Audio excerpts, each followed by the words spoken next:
Sir ସେଟା ମୋର ପୁଅ ନାହିଁ, ତାର ପୁଅକୁ ଭଲ ପାଉଛି ବୋଲିକିନା ମୁଁ ତାକୁ ନେଲି। ଆମ ଗାଁର ଗୋଟେ ପୁଅ ପିଲା ତାର ମା ନେଇକି ଶୋଇଥିଲା। ରାତି 3ଟା ଅଧା ବେଳେ ତା ପିଲାଟାକୁ ଧରିକି ଜଣେ ଆସିକି ପଢ଼ାଉଥିଲା ଚୋରଟା।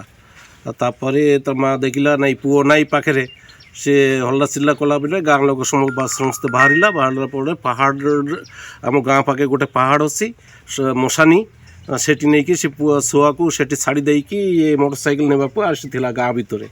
ତାପରେ ଗାଁ ଲୋକ ସେ ପିଲାଟାକୁ ଧରିଲା, ଆଉ ସେ ପିଲାକୁ ମଧ୍ୟ ଖୋଜି ସାନ ପିଲାଟାକୁ ଖୋଜିକି ଆଣିଲେ ସେ ପାହାଡ଼ ବାହାର ପଟେ। ସେ କାନ୍ଦି କାନ୍ଦିକି ବାହାରିଲା ଆସିକି, ତାପରେ ଗାଁ ଲୋକ ତାକୁ ଖୋଜିକି ପାଇଲେ। ତାପରେ ଗାଁ ଲୋକ ଏ ଚୋରଟାକୁ ବାନ୍ଧିକି ରଖିଲେ। ତାପରେ ଥାନାରେ ଖବର ଦିଆହେଲା, ଥାନାବାଲା ସକାଳେ ଆସିକି ତାକୁ ଧରି ନେଇଯାଇଛି।